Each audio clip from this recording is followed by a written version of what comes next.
SNDP യോഗം തെരഞ്ഞെടുപ്പിൽ പ്രാതിനിധ്യ വോട്ടവകാശ രീതി പുനഃസ്ഥാപിച്ചതിനെതിരെ സുപ്രീം കോടതിയിൽ അപ്പീൽ. ഹൈക്കോടതി ഡിവിഷൻ ബെഞ്ച് ഉത്തരവിനെതിരെ 2 പേരാണ് അപ്പീൽ നൽകിയിരിക്കുന്നത്. സുപ്രീം കോടതിയിലെ ഹർജിക്കെതിരെ SNDP യോഗം ജനറൽ സെക്രട്ടറി വെള്ളാപ്പള്ളി നടേശൻ തടസ്സ ഹർജിയും നൽകിയിട്ടുണ്ട്. ആർ അച്യുതൻ ഡൽഹിയിൽ നിന്നുണ്ട് വിവരങ്ങളുമായി. അച്യുതൻ പറയൂ.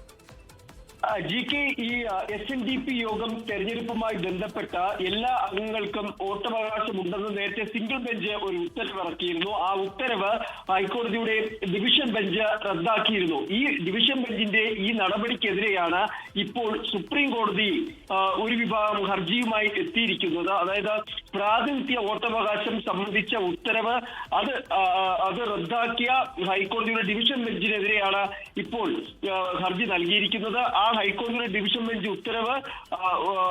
ഉത്തരവിനെതിരെ ഈ ഹർജി ഇപ്പോൾ നൽകിയിരിക്കുന്നു.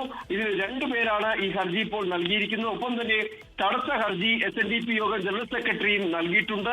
ഈ തടസ്സ ഹർജിയിൽ പറയുന്നത് തങ്ങളുടെ വാദം കേൾക്കാതെ ഉത്തരവ് പറയരുത് എന്നൊരാവശ്യം ഉന്നയിച്ചുകൊണ്ടാണ് ഈ വിഷയത്തിൽ ഇപ്പോൾ ഒരു തടസ്സ ഹർജി കൂടി നൽകിയിരിക്കുന്നത്. GK,